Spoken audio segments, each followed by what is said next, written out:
क्यों कहते हैं मृत्यु को कभी टाला नहीं जा सकता। दोस्तों, जन्म और मृत्यु दो ऐसे सत्य हैं जिन्हें चाहकर भी कोई बदल नहीं सकता। न कोई किसी के जन्म का समय बदल सकता है और न ही किसी को उसकी मौत से बचा सकता है। और इसी बात को साबित करने के लिए आज हम आपको एक ऐसी कहानी सुनाएंगे कि आप भी ये बोल उठेंगे कि मृत्यु का समय और जगह कोई नहीं बदल सकता। दरअसल एक बार भगवान विष्णु गरुड़ पर बैठे शिव जी से मिलने जा रहे थे। कैलाश पहुंचकर विष्णु जी भगवान शिव से मिलने चले गए और गरुड़ को द्वार पर ही रुकने को बोलने गए। अपने स्वामी की बात मानकर गरुड़ देव द्वार पर ही रुक गए। तभी उनका ध्यान वहां बैठी एक छोटी सी चिड़िया पर गया। वो चिड़िया देखने में जितनी सुंदर थी उतनी ही चंचल भी। उसकी हरकतें बार बार गरुड़ देव का ध्यान अपनी ओर खींच रही थीं। गरुड़ देव उसकी तरफ देखते हुए मुस्कुरा ही रहे थे कि तभी वहां यमराज आ गए। अंदर जाने से पहले वो कुछ देर द्वार पर रुके और बहुत ही अजीब तरह से उस चिड़िया को घूरने लगे। गरुड़ समझ गए कि यमदेव उस चिड़िया को इतने आश्चर्य से देख रहे हैं, मतलब इसका अंत पास ही है।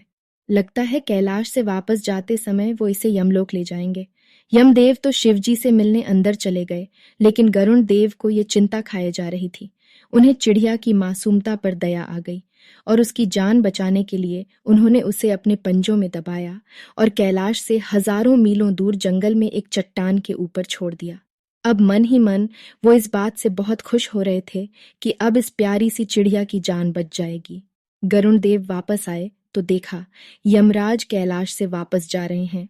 उनसे रहा नहीं गया और उन्होंने यमदेव को रोककर उनसे पूछ ही लिया, प्रभु आप उस मासूम चिड़िया को इतने आश्चर्य से क्यों देख रहे थे? यमदेव ने कहा, गरुड़ उस चिड़िया की मृत्यु निकट थी, पर वो कैलाश में नहीं, यहाँ से बहुत दूर एक जगह पर होनी थी। मैं यही सोच रहा था कि ये छोटी सी चिड़िया इतनी जल्दी उड़कर हजारों कोस दूर कैसे जाएगी, पर अब वो यहाँ नहीं है। इसका मतलब वो वहां पहुंच चुकी है जहां उसकी मृत्यु होनी थी और अब तक उसकी मृत्यु हो भी चुकी होगी।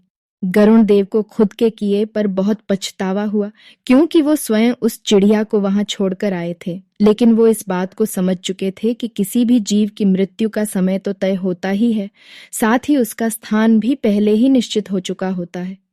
आप सबके साथ चतुराई कर सकते हैं, लेकिन मृत्यु के साथ नहीं। दोस्तों, क्या आप जानते हैं मृत्यु का देवता कहे जाने वाले यमराज किसके पुत्र हैं?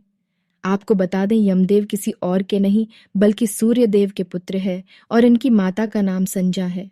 जीवों की मृत्यु लाने वाले देवता यमदेव यमलोक के राजा है और इसीलिए इनका नाम यमराज है।